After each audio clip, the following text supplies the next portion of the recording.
Yung, eto na naman guys, nagkita-kita na naman tayo. Kasi may parcel na naman tayong dumating. Ito ay kararating lang kaninang umaga. At ayun, nagtutulog tayo kaya hindi ko siya na-unbox kanina. O na-unpack kasi hindi naman siya nakabox. So ngayon gabi na, ngayon natin to bubuksan. Kaya huwag na natin patagalin to guys, tirahin na natin to. Let's go! So ayan na guys yung ating parcel. At ito na, huwag na natin patagalin to. Buksan na natin siya. So mas malaki-laki siya kaysa doon sa nakaraan nating parcel, no? At ayan, pero pouch pa rin siya. Wala siyang box, kaya unpacking. Okay, ayan na. Ito na siya agad. Ayan na siya. Isa siyang franela. Yes, ayan. Tignan natin yung mga kulay. Blue. What? Tatlong blue. Apat na blue. Puro blue.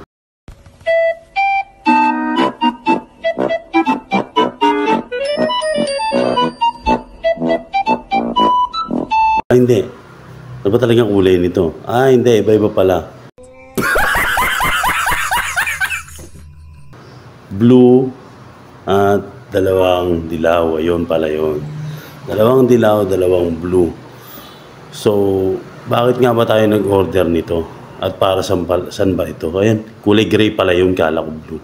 Ewan ko, basta kung anong kulay. Naka-colorblind na ako eh. Ayan, again, dalawang dilaw, dalawang blue. O yun, para saan nga ba to? Ba't nga pala tayo nag-order ng ganitong franela? No, syempre kalimitan ang may ganito yung may mga sasakyan o kaya may mga makikintab na gamit na ayaw magkaroon ng mga dumi, no? So ipapakita ko din sa inyo kung para saan yung mga yan. So tara na, huwag na natin patagalin, ipapakita ko na sa inyo. Let's go! So ayan guys, siguro naman ngayon may idea na kayo kung para saan itong mga ito. Ayan na, nakikita nyo na. Ipapakilala ko sila sa inyo isa-isa. Okay? Pero yung iba dito wala mga strings. Ayan, gaya nito. Ito si Taiwan. Yung acoustic guitar ko na yan ay si Taiwan. Bakit Taiwan?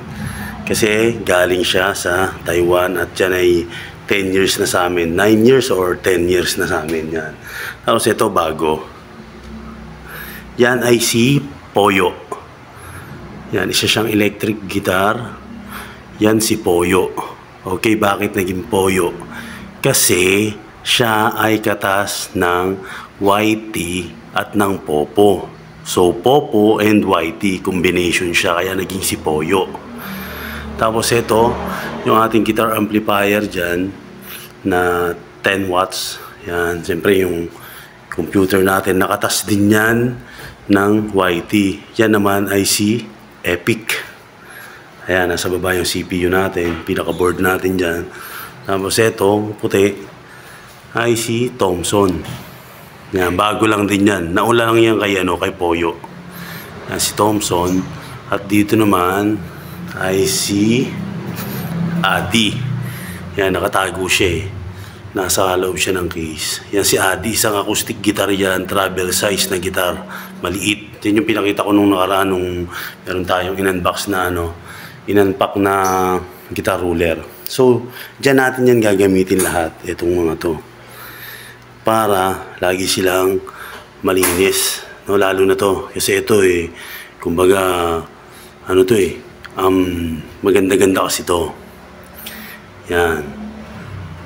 Katas yan talaga ng Popo at ng YouTube. Kaya siya si Poyo. Yan. Plinex ko lang naman sila. Tsaka kailangan talaga nila to. Para hindi sila laging madungis. Yun guys. At dahil alam nyo na kung para sa yung franela na yun na in-order natin. Para nga yun sa mga gitara natin.